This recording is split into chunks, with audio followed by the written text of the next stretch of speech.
La razón por la que una iglesia existe no es para que nos sintamos cómodos, para eso hay clubes sociales, es para conquistar, es para avanzar, es para arrebatarle almas al enemigo, para que la gente pase de las tinieblas y la ignorancia espiritual a la luz admirable del Evangelio de Cristo.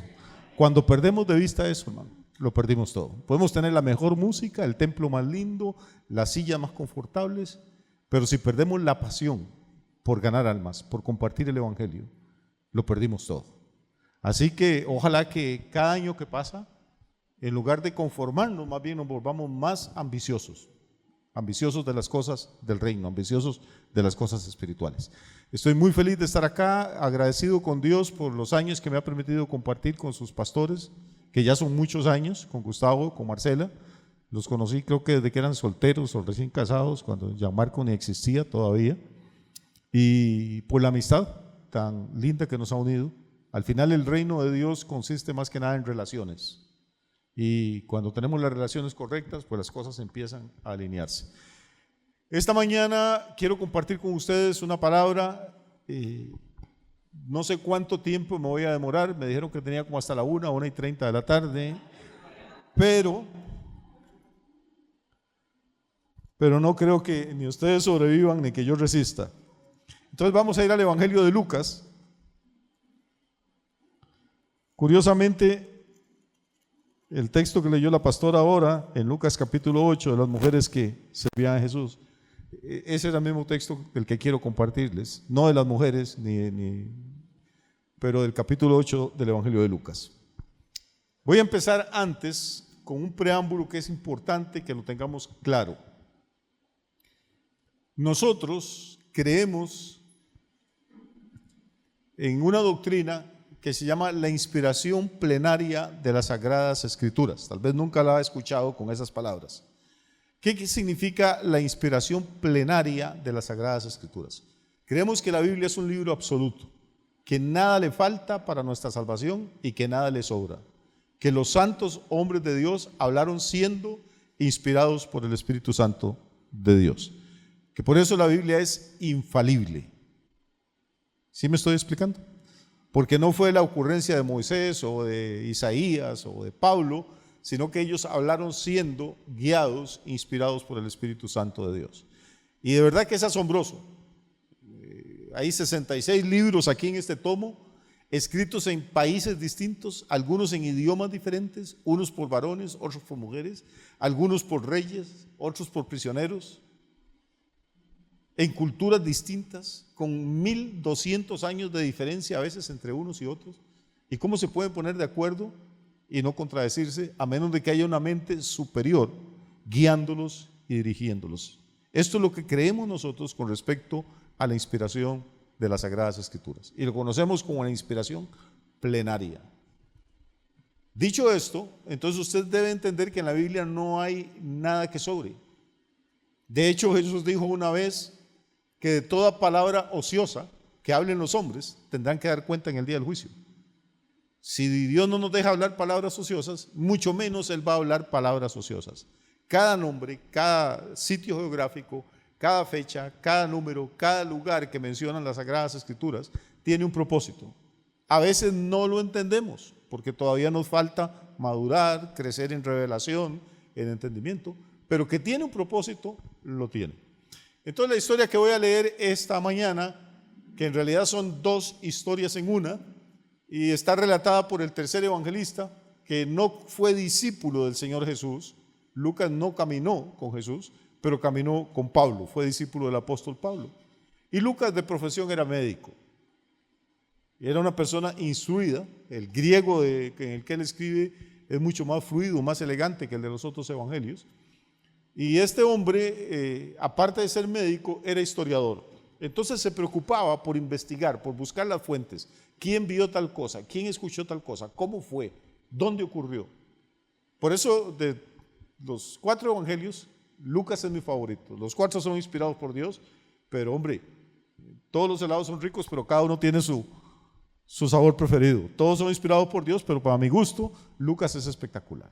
Y la historia, entonces les dije, ¿está en cuál capítulo de Lucas? Lucas 8, Tiene una historia muy interesante. Jesús viene de una región que estaba fuera de Israel, de una región que se llama Gadara, y en Gadara ocurrió algo extraordinario. El Señor le dio libertad a un tipo que estaba endemoniado, y bien endemoniado, poseído por, no sé, una legión de demonios. Tenía una fuerza sobrehumana, el tipo vivía desnudo, vivía en los sepulcros, una vida infrahumana realmente, una desgracia caminando, hasta que se encuentra con el Señor y el Señor lo libera de toda esa hueste demoníaca que tenía adentro. Y la gente de la región le agradece a Jesús el milagro que hizo, diciéndole que se vaya. Porque los demonios que le salieron a este hombre se metieron en una piara, en un hato de cerdos, y los cerdos se suicidaron, se tiraron al mar. Y la gente normalmente valora más sus marranos que sus vecinos. Y entonces, en vez de alegrarse por el vecino que estaba sano ahora y normal, se acongojaron por los cerdos que ya no tenían y le dijeron: Jesús, mejor váyase. Y Jesús se fue. Cuando él regresa, cruza el mar y regresa al territorio de Israel, ocurre algo muy interesante en el versículo 40, y ahí vamos a empezar nuestra historia esta mañana. Primero le voy a leer la historia que ya usted conoce, y luego vamos a ver si con la ayuda del Señor la podemos enfocar de otra manera a la tradicional. Dice que cuando volvió Jesús, si empezamos a leer ahí, pues sí, Jesús volvió, pero ¿de dónde? Bueno, ya le conté de dónde venía. Cuando volvió Jesús, le recibió la multitud con gozo, porque todos lo estaban esperando. Y toda esta multitud, no son 2 ni 20, es una multitud que lo está esperando. Mientras Jesús desciende del bote y todo, y la gente le recibe, vino un varón llamado Jairo, que era principal de la sinagoga. Vamos a ver. Entonces tenemos aquí varios personajes. Tenemos al Señor Jesús, que acaba de llegar de Gadara. Tenemos una multitud que estaba esperándolo ansiosa. No sé si lo esperaban porque lo querían mucho o lo esperaban porque tenían muchas necesidades. Y como sabían que el Señor sanaba enfermos, libertaba endemoniados, le daba de comer a los hambrientos, al rato lo estaban esperando, era por eso. Pero mientras esta multitud está ahí esperando al Señor, viene un hombre que se llama Jairo. Y Jairo no es cualquier persona, no es uno más de la multitud. Es un principal de la sinagoga, o sea, es un líder religioso. Hoy podría ser el pastor de una iglesia, el párroco de un templo católico, podría ser el rabino de una sinagoga. Era un hombre de reputación, era un hombre de conocimiento. Las sinagogas no las manejaban personas sin cultura, eran gente educada, eran gente que conocían las escrituras de pe a pa. Y este hombre no solo era miembro de la sinagoga, ¿era qué? Era principal. Y obviamente, pues cuando llega el principal, la multitud que está ahí esperando a Jesús se separa para dejarlo pasar. Y es un encuentro un poco extraño. ¿A qué viene un líder de la sinagoga, un maestro de religión? ¿Para qué viene a buscar a Jesús? Probablemente también lo había estado esperando. Y cuando la gente dice, bueno, seguro vienen a discutir qué irá a pasar, cuando la gente se abre para que Jairo pase, ocurre algo, una escena extraordinaria. Dice que cuando llegó, se postró a los pies de Jesús. Para usted y para mí no es gran cosa postrarse. Que yo tengo muchos años de venir a Colombia y nadie se ha postrado delante mío todavía. Ni yo delante de nadie. Porque tal vez no entendemos lo que es postrarse. La palabra en griego es proskineo. Proskineo era una ceremonia que solo se usaba para cuando uno se presentaba delante de un rey. Y de hecho la palabra adoración nuestra viene de proskineo. Adorar es postrarnos delante del Rey de Reyes y del Señor de Señores. Trate de imaginarse qué puede haber pensado una multitud de israelitas, de judíos, viendo que el líder de su sinagoga, de su religión, viene y se postra delante de un maestro que se llama Jesús. Y no solo se postra, desde el suelo probablemente le ruega, le suplica, le implora, le pide. ¿Qué le pide a Jesús? ¿Perdón? ¿Qué le pide? Que lo visite a su casa, no lo invita. Una cosa es que uno le diga, pastor, ¿le gustaría comerse unos frijoles a mi casa? Otra cosa es que le imploren, le rueguen, le supliquen. Le ruega al Señor.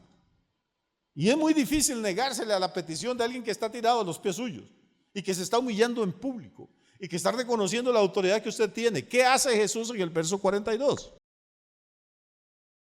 Dice que este hombre lo que le está pidiendo no es que vaya Jesús a la casa, no es para invitarlo a almorzar. Repito lo que le dije al principio, casi todas las personas que nos acercamos al Señor, nos acercamos porque tenemos alguna necesidad, algún problema. Y a veces el propósito del dolor y del sufrimiento en nuestra vida es llevarnos al Señor. Tratamos de manejar la situación, tratamos de resolver la crisis, pero a veces se vuelve inmanejable. Y entonces como que no nos queda más remedio. No debería ser así, no debería ser así. Pero la mayoría de nosotros nos hemos acercado a la iglesia, nos hemos acercado al Señor porque teníamos algún problema de salud, de familia, de finanzas, de vacío, un problema emocional, lo que sea. Y venimos a Cristo y bendito sea Dios que Él nunca nos dice, oiga, usted viene por interés nada más. Mejor vaya para la casa. A mí no estoy ansioso de tener gente así. No, Él dice, el que a mí viene, yo no lo echo afuera. Y más bien, si están trabajados y cargados, vengan a mí para hacerlos descansar. Hay personas que uno les habla del Señor y dice, sí, es que tengo unos problemas ahorita, en cuanto resuelva los problemas yo me acerco al Señor. No, mi hermano, acérquese ahora, porque solo no va a poder, los problemas se le van a hacer más grandes y lo van a terminar aplastando y complicándole la vida, y no tiene por qué esperar. Si el Señor dice, vengan así como están y yo los voy a hacer descansar. Entonces, ¿qué es lo que Jairo quiere? No es invitar al Señor a tomarse un tintico, sino que él tiene una hija, y es una hija única. La hija tiene unos 12 años y no tiene la gripa. Se está muriendo. No sé cuántos de ustedes tienen hijos o tienen hijas. 12 años es una edad bonita, ya no son como niños, son preadolescentes, todavía no le dan a uno mucha lata con la adolescencia, pero es una edad muy bonita. 12 años. Y es única. Y se le está muriendo. Entonces ya uno empieza a entender por qué este hombre, que era una figura pública, estuvo dispuesto a llegar y públicamente postrarse delante de Jesús e implorarle y rogarle. ¿Y qué hace el Señor? Porque ahí nos cuenta en este texto algo muy lindo. Y dice, y mientras iba, o sea que Jesús automáticamente le pidieron y empezó a desplazarse. No dijo, vengo cansado de Gadara, vengo deprimido porque aquellos malagradecidos me expulsaron. Eso fue lo que hicieron con Jesús, dice que lo echaron de Gadara. ¿Para qué le sirve uno a la gente si así me pagaron? Ahora no, en ningún momento dice que Jesús iba. ¿Iba a dónde? A la casa de Jairo. Hay un himno famoso, viejísimo, que dice la casa de Jairo iba Jesús, que deberíamos cantarlo en todas las iglesias. Y mientras Jesús iba, ¿qué le ocurría? La multitud volvió a cerrar el callejón que habían abierto para dejar pasar a Jairo, y ahora la multitud le oprime. Lo presionan, todos quieren tocarlo, todos quieren escucharlo, todos quieren que Él los escuche, todos necesitan algo de Él. Vamos a correr un poquito porque si no nos va a ir la mañana leyendo el texto. Pero dentro de esa multitud aparece otro personaje. Y este personaje es una señora, es una mujer que padecía de flujo de sangre desde hacía 12 años y que había gastado en médicos todo cuanto tenía y por ninguno había podido, ¿qué? Ninguno la había podido curar. Fue a los especialistas, fue a los médicos, fue a la clínica, pero hay situaciones en que, pues no se puede. Hace muchos años yo traté de investigar un poquito cómo era el tema médico en esa época. Uno entiende el tema religioso. En la Biblia, en el Antiguo Testamento, hay un tabú sobre la sangre. La sangre, el derramar sangre, la sangre es inmunda. Cualquier tipo de sangre. Por eso es que una mujer que está en su periodo menstrual no podía, si se sentaba en una silla, nadie se podía sentar en esa silla. Si se acostaba en esa cama, el marido no podía dormir en esa cama. Pero también era con cualquier tipo de sangre, no es una cuestión de género o de sexo. Y esta mujer dice que tenía 12 años de padecer flujo de sangre. O sea, durante 12 años esta mujer no pudo haber entrado a ninguna sinagoga, no pudo haber entrado a ningún lugar público, no pudo haber ido a ningún restaurante, no pudo haber tenido ninguna relación amistosa, porque si una amiga la abrazaba o la saludaba de beso, igual la amiga quedaba inmunda. Entonces tiene que haber sido una vida terrible. En algún momento esta señora tuvo plata, porque dice que gastó todo lo que tenía, o sea que tuvo en alguna época. Ahora, cuando uno ha sido pobre toda la vida, ser pobre no es tan feo. Pero cuando usted ha tenido recursos y los pierde y no tiene nada, entonces uno siente la diferencia, siente la presión. ¿Cuánto dinero había gastado esa señora? ¿Qué tan pobre era? Vamos a ir despacio leyendo el texto. Yo sé que todos lo conocen, estamos releyendo. ¿Cuánto dinero había gastado? Cuando usted ha gastado todo, ¿cuánto le queda? Genial. Entonces esta mujer es una mujer que no tiene vida espiritual, no tiene vida religiosa, pues no se puede congregar, no tiene vida social porque ni siquiera puede tocar a sus amigas y amigos. No nos dice si tiene marido, pero si tiene 12 años de no tener relaciones sexuales con él tampoco. No tiene un peso en la bolsa. O sea, si usted cree que tiene problemas hoy, sonría. Esta señora tenía problemas. Esta señora estaba en una crisis. Y no solo eso, si usted lee los otros evangelios, dice que había sufrido mucho a manos de los médicos. Porque la curación, normalmente para estas señoras, el médico lo que hacía era tomar un alambre de cobre o una varilla de cobre, calentarlo al rojo vivo e introducirlo por la vagina de la señora. Y al tacto ir tratando de adivinar dónde estaba la úlcera o la herida y cauterizarla. Eso es lo que se llamaba, quemar el tejido interno. Obviamente a ciegas, no había los instrumentos que hay hoy ahora. Aquello era una carnicería, era una salvajada. El olor a carne quemada, la cosa. Cuando los evangelios dicen que había sufrido mucho y que había gastado todo lo que tenía, quizá no podemos imaginarnos el infierno en que vivía esta señora. Emocional, físico, económico. Era una vida miserable. Y esta señora se le acercó por detrás a Jesús. Ella no puede tocar a Jesús. Según las normas de la época, cuando una persona estaba inmunda por lepra, por sangre, por lo que fuera, no se podía acercar a menos de 3 metros de las personas que estaban en una situación normal. Entonces esta mujer hace algo, viene por detrás, donde la multitud está apretando a Jesús. Tenemos que imaginarnos la escena. Y no se atreve a tocar al Señor, pero tocó ¿qué? El borde. Ni siquiera agarrarle el borde del manto. Y al instante se detuvo el flujo de su sangre. Lo que no había ocurrido en 12 años, ocurre en un segundo. Así es Dios.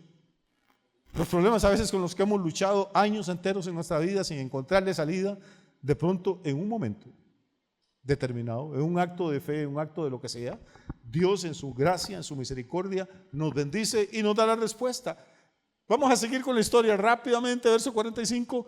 Y entonces Jesús dijo, repito, si no se imaginan la escena, no vamos a entender nada. Hay docenas o cientos de personas, todos están tocando a Jesús. Nos acaba de decir Lucas que la multitud ¿qué? Lo oprimía, o sea, lo estaban tocando. Y entonces Jesús dice, ¿quién es el que me ha tocado?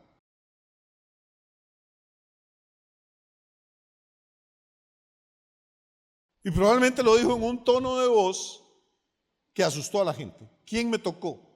¿Y por qué? Porque es que automáticamente todos empezaron a decir, yo no fui. Es como cuando los niños quiebran algo, ¿no? No le han preguntado a él, pero de una vez se delata, yo no fui. Y obviamente con Jesús van sus discípulos y uno de sus discípulos es Pedro, y Pedro nunca puede quedarse callado. Pedro tiene que aprovechar cada oportunidad para intervenir y ojalá para regañar a Jesús. Le dije que de los evangelios yo prefiero el de Lucas. De los apóstoles prefiero a Pedro. Pablo es impresionante. Pablo fue llevado al tercer cielo. Pablo escribió la mitad del Nuevo Testamento. Pablo es un tipo extraordinario.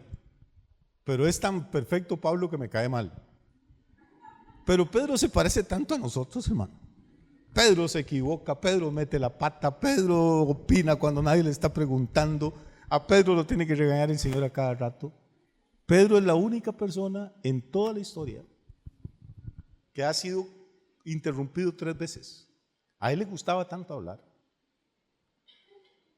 3 veces por Dios. Cada persona de la Trinidad tuvo que callar a Pedro.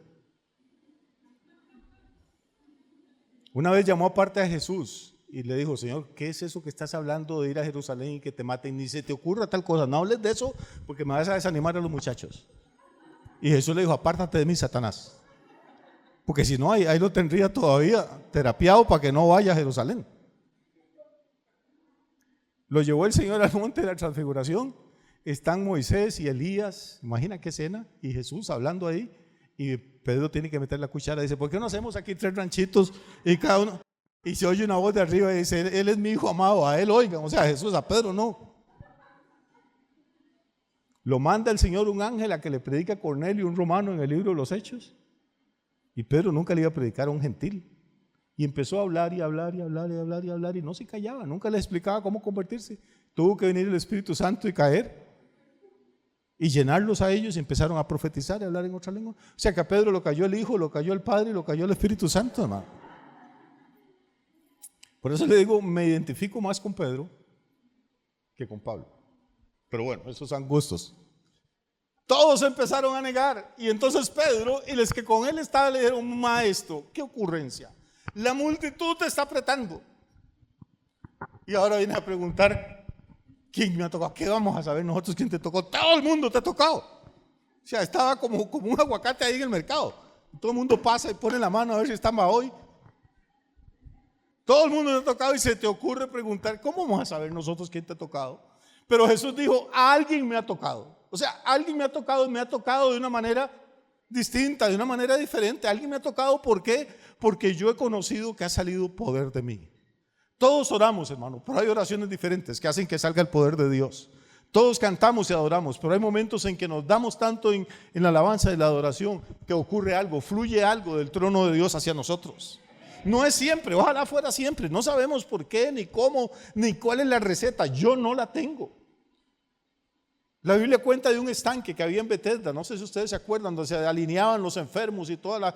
Dice que de vez en cuando bajaba un ángel y movía el agua y había milagros ahí. Pero uno podía estar 6 meses a la par del estanque y no pasaba nada.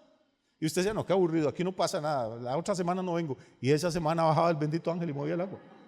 Y ustedes después nada más le contaban: ¿cuántas veces hemos venido 6 meses a un culto y no pasa nada? Ya no sabemos toda la alabanza, o sabemos los sermones del pastor, sabemos los chistes, sabemos toda la liturgia, lo que va a ocurrir. Y bueno, ya estoy cansado, el domingo me quedo viendo el partido en la casa. Y el domingo siguiente ustedes dicen: hermano, lo que se perdió, hermano. Endemoniados gritaban, Dios usó al pastor como nunca.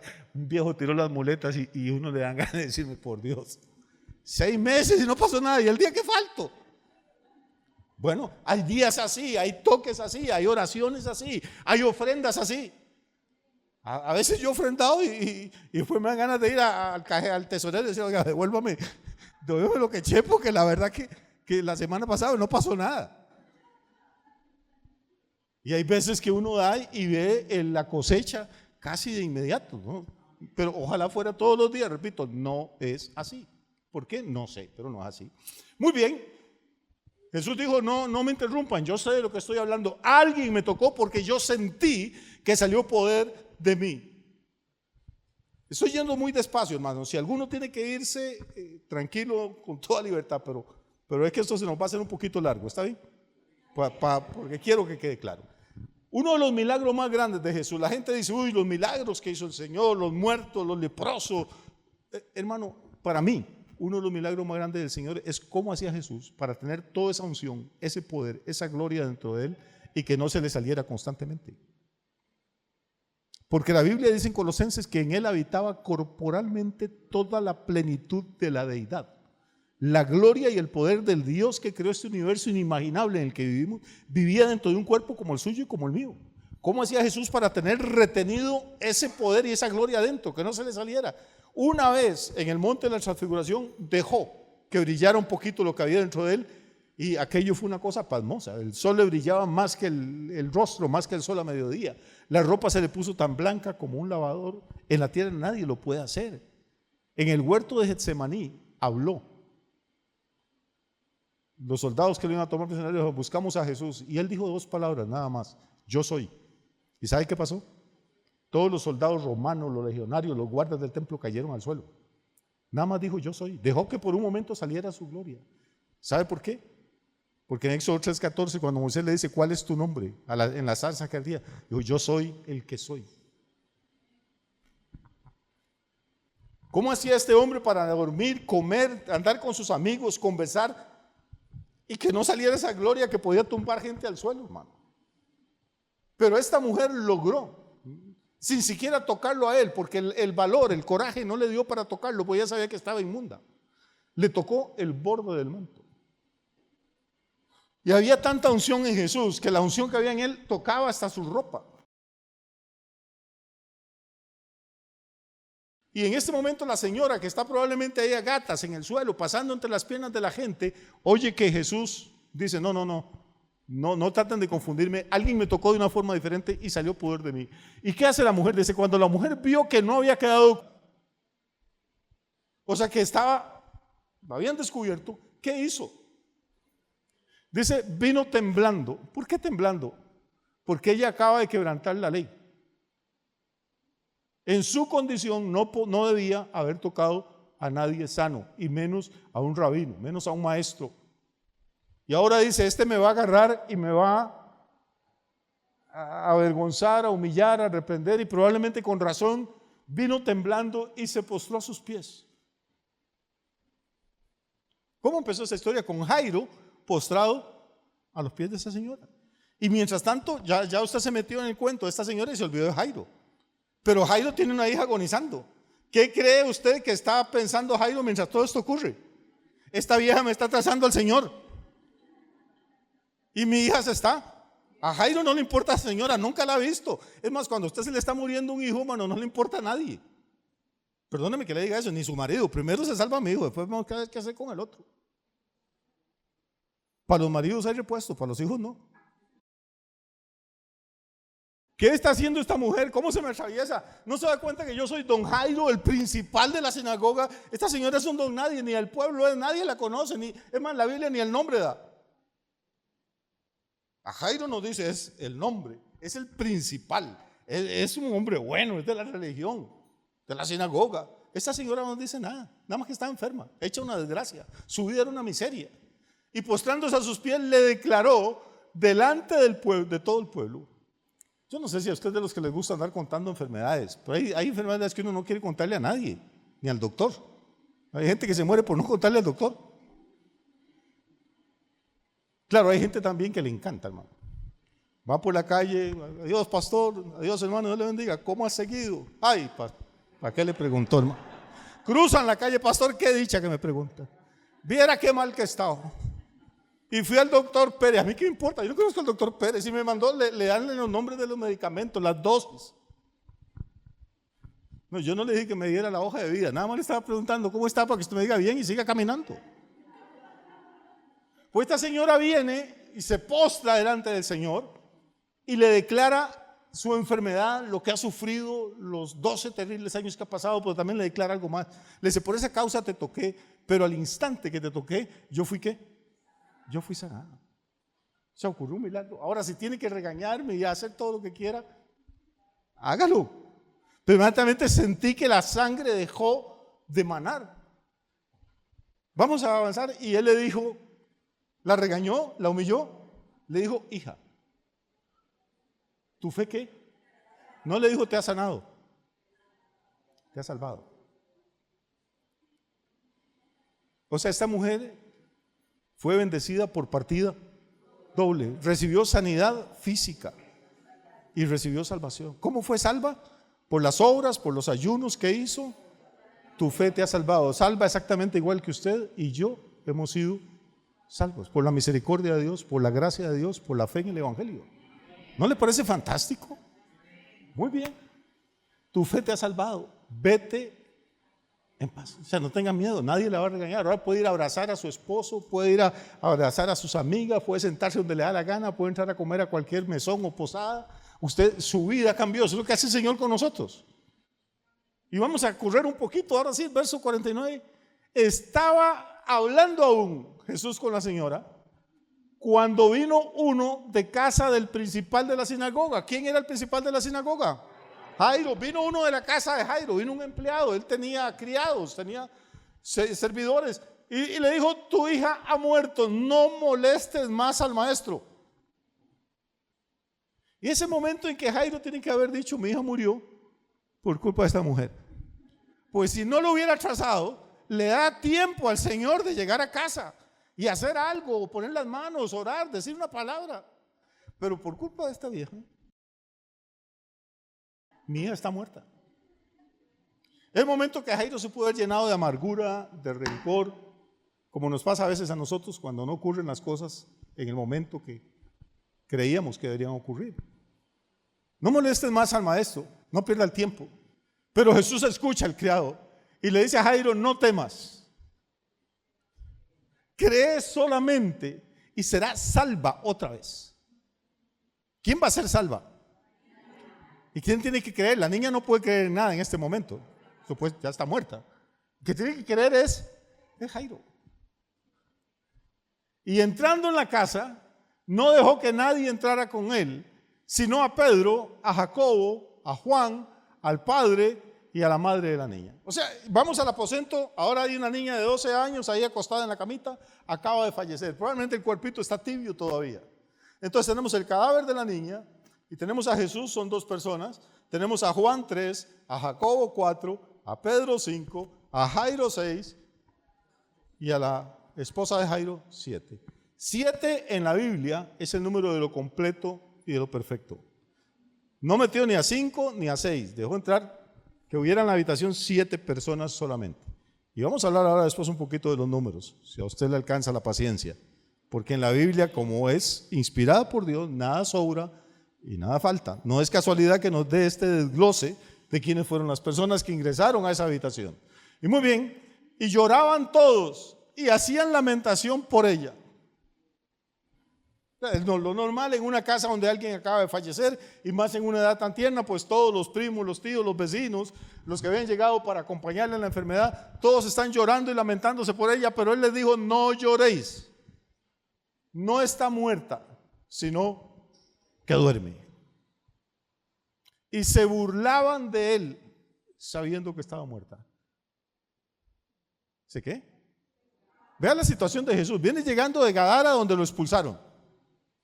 Y ahora llega a tratar de hacer algo en la casa de Jairo, ya en tierra de Israel, y ahora se burlan porque ellos eran expertos. Podían distinguir perfectamente a alguien muerto de alguien que dormía. Y la niña falleció hace ya rato, mientras el que vieron la noticia, confirmaron la muerte, el criado viajó a donde estaba el Señor, hicieron el camino de regreso, pues todos saben que la niña está muerta. Y Jesús les dice que no, que está dormida. Y todos se burlan de él. Y él la toma de la mano y clamó diciendo, muchacha, levántate. Y entonces su espíritu volvió e inmediatamente se levantó y él mandó que se le diera de comer. Hasta ahí la historia. Todos la conocían ya. Entonces dijo, ¿para qué vine hoy? Bueno, esperemos que Dios haga algo y se mueva el agua en el rato que nos queda. Ahora sí, ya hasta ahí es clara la historia, ¿verdad? Ya la contamos, por si no la había oído, tal vez hay alguno que no la conociera. Déjeme explicarle un par de cosas. Ese es el texto literal escrito por un médico, Lucas, que también era historiador. La Biblia tiene varios niveles de interpretación. Está el literal, que es lo que está ahí, lo que estamos hablando ahorita, recontando una historia. Pero es como pelar una cebolla, esa es la primera capa. Y usted quita esa capa y abajo hay otra capa, más tierna y más jugosa. Sigue siendo cebolla, huele a cebolla, sale a cebolla, nos hace llorar. Pero quita esa y hay otra. Lo que pasa es que la mayoría de iglesias, de predicadores y de creyentes, se quedan con la primera capita de la cebolla. Y luego yo puedo terminar esta mañana diciendo, bueno hermano, y si usted vino, si no tiene flujo de sangre, pero tiene gripa o tiene esto, aquí está el Señor, y si usted toca el manto y se sana, y ya, ese es el mensaje que todos entendemos, y está bueno. Pero hay mucho más. En la Biblia, las mujeres simbolizan iglesias. No me puedo poner ahora a explicarle por qué ni cómo. Usted va al libro desde Génesis hasta Apocalipsis. Si usted va al libro de Apocalipsis, habla de una religión mundial a la que la Biblia le llama la gran ramera. Es una mujer que está sentada gobernando, está representando una religión, está representando iglesias. Para hablar de la iglesia de Cristo, Pablo dice, yo me he preocupado por presentárselos a ustedes como una virgen pura delante de Cristo. Compara la iglesia con una virgen que se va a casar con el Señor. No sé si me estoy explicando. Entonces la iglesia de Cristo, la iglesia verdadera, es como una mujer, como una virgen preparada para encontrarse con su esposo. Las iglesias falsas son como una prostituta, como una ramera. No tiene esposo, no tiene Señor. Entonces, aquí curiosamente nos habla de 2 mujeres. Ese es el primer punto. Segundo punto, en la Biblia todo tiene significado. Jesús metió 6 personas con él a la habitación, o 5, más la niña y él, eran los 7, que era el número completo. Iba a ocurrir un milagro perfecto ahí. Pero 12 en la Biblia es el número del pueblo de Dios. 12 es el número del pueblo de Dios organizado. El pueblo de Dios en el Antiguo Testamento, en el Antiguo Pacto, estaba organizado en 12 tribus. En el Nuevo Testamento Jesús busca 12 apóstoles. Y si usted vuelve a empezar conmigo la historia, si los que están en video vuelven al primer versículo que leímos hoy, va a notar algo muy interesante en ese capítulo. Jesús volvió, vamos a pasar rápidamente, verso 41. Vamos a seguir corriendo, 42. Vamos a seguir, la niña, volvamos al 42, por favor. ¿Qué edad tenía la hija de Jairo? 12 años. ¿Cuántos años tenía la señora de flujo de sangre de padecer? Entonces tenemos 2 mujeres y las 2 veces el Espíritu Santo relaciona el número 12 con cada una de ellas. Y las 2 están en muy mala condición. La adulta está enferma de una cosa terrible. Y la joven está peor, se está muriendo. Entonces, yo creo que aparte de darnos una lección de que el Señor tiene poder para hacer milagros, el Espíritu Santo quería decirnos algo con esta historia. Si las mujeres representan iglesias, lo que hay aquí es un cuadro de la iglesia del Señor, de 2 generaciones de la iglesia, una adulta y otra joven. La generación adulta es una generación que está sangrando, que se está desangrando. Cuando las personas tienen pérdida de sangre, entran en una situación clínica de anemia. Tiene un nombre técnico, pero lo conocemos como anemia. Y si la pérdida de sangre sigue o la hemorragia sigue, pues la persona termina muriendo. Se debilita, se le dan mareos, pierde su vigor físico y finalmente se muere. Tenemos una iglesia, una generación de iglesia, de gente que conocimos al Señor hace 20, 30, 40 o más años y que lo conocimos muchas veces en medio de un gran avivamiento, en medio de un mover de Dios extraordinario. Yo me acuerdo hace 30, 35 años aquí en Cali venía gente de todo el mundo a ver lo que Dios estaba haciendo.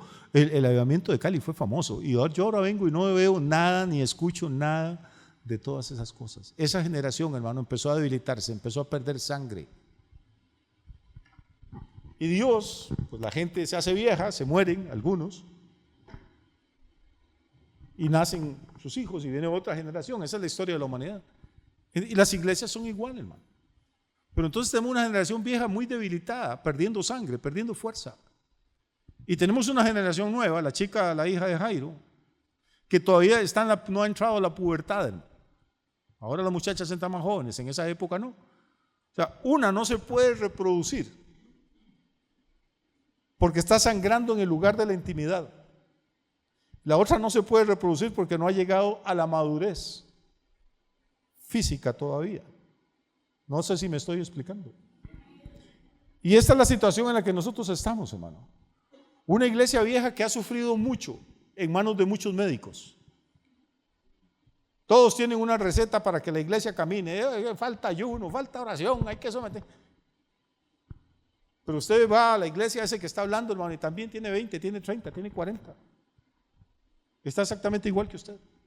Traemos predicadores que lo que hacen es hacernos sentir culpables. Que falta santidad, falta esto, falta lo otro. Hermano, y usted va a ver lo que tiene y no tiene nada tampoco.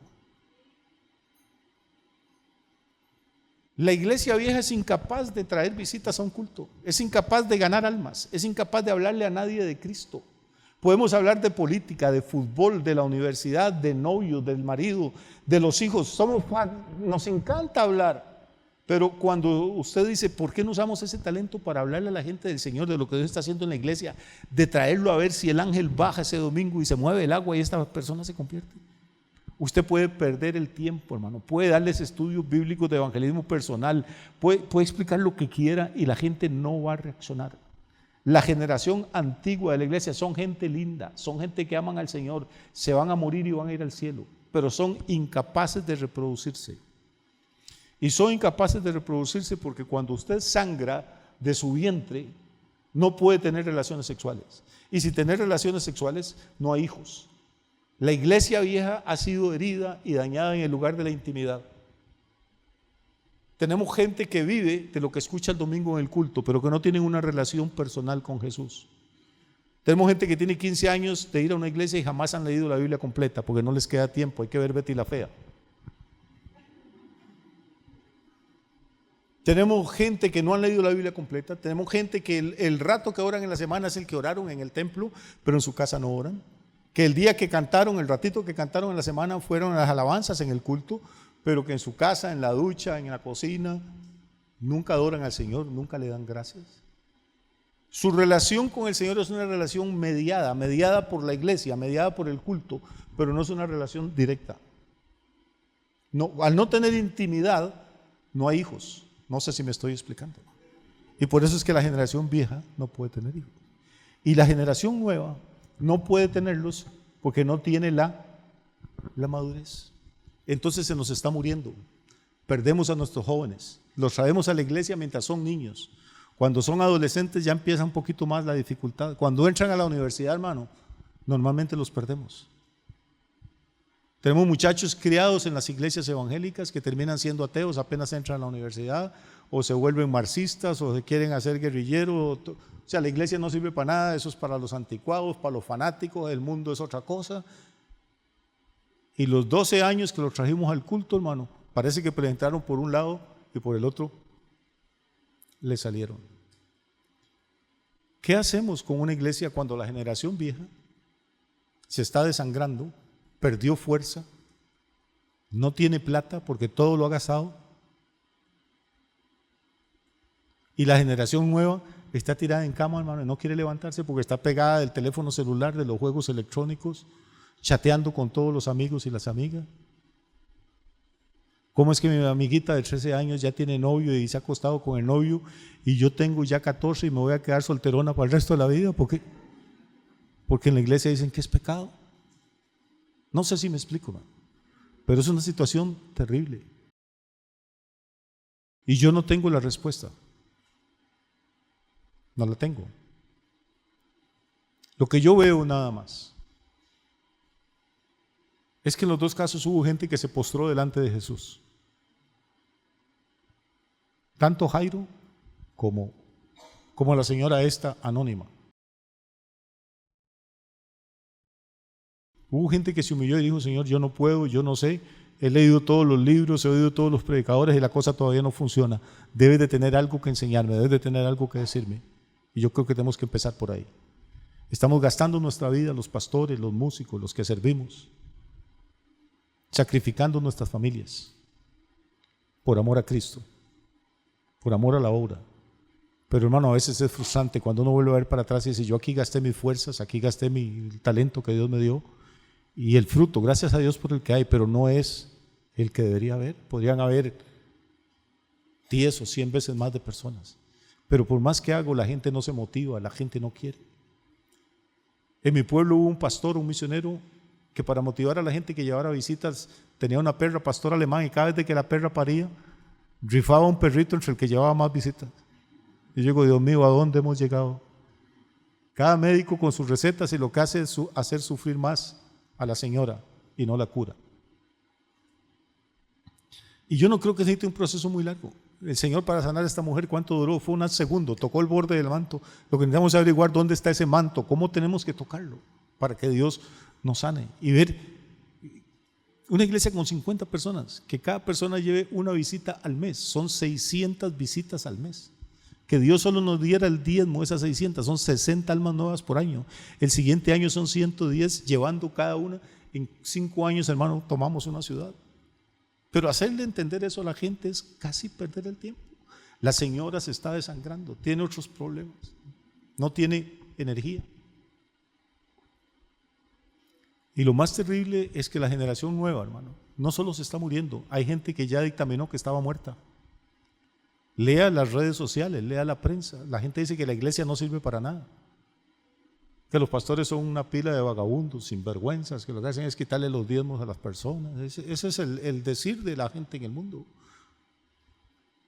Cada vez que un pastor cae en pecado, hermano, los medios de comunicación se deleitan. Nombre, apellidos, ubicación de la iglesia. Pero ¿cuántos pastores y pastoras son fieles, hermano, y se esfuerzan por ayudar a la gente, por bendecirla, por ayudar a los pobres? ¿Cuándo has visto que haga un programa en la televisión de eso?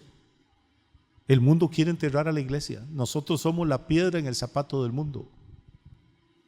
Somos los que levantamos la voz y decir que Dios no se ha muerto, que las cosas no son relativas, que todavía sigue habiendo absolutos, que hay cosas que son buenas y cosas que son malas, que hay cosas que son pecado, aunque las Naciones Unidas y el mundo entero diga que no lo son. La palabra de Dios es inmutable y sigue diciendo qué está bien y qué está mal.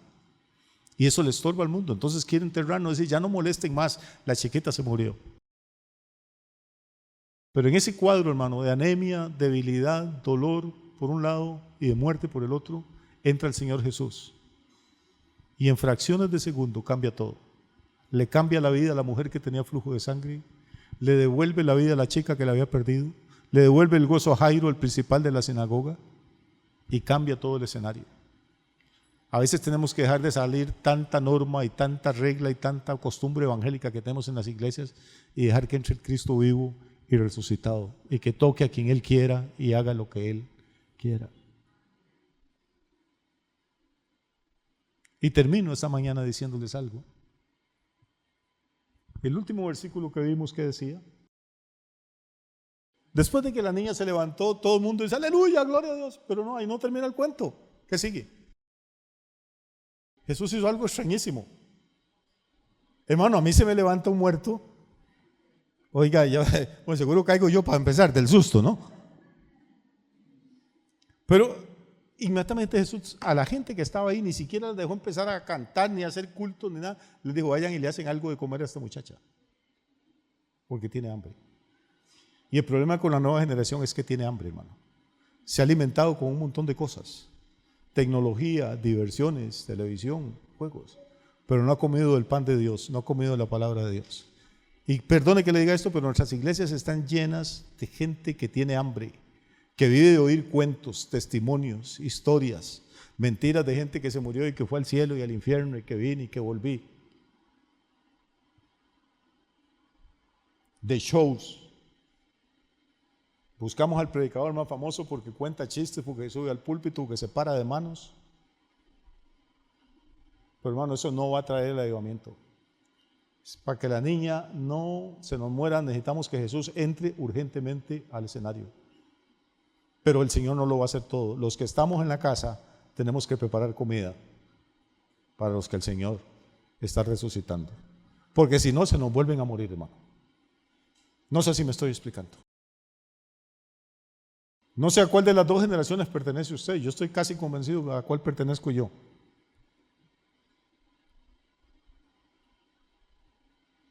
Y aquí estamos. Conozco pastores de mi edad, con los años de ministerio que yo tengo, que han sufrido mucho, que lo gastaron todo y que están estériles y necesitan tocar el manto del Señor otra vez. Y conozco gente linda, gente joven, hijos de creyentes que se nos están descarriando y se nos están perdiendo, a veces dentro de las mismas familias pastorales.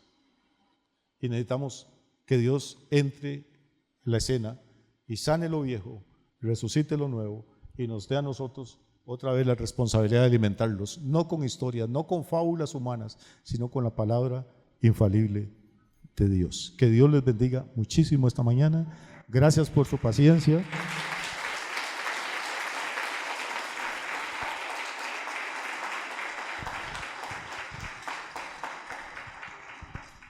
¿Les gustaría ponerse de pie y orar conmigo un minuto? Somos expertos en oír sermones, hemos oído cientos de sermones. No deje que este se le vaya, hermano. No deje que este se le vaya. Padre eterno, te damos gracias. Esta mañana estamos tan agradecidos, Señor, tan felices de ser tus hijos y de ser tus hijas.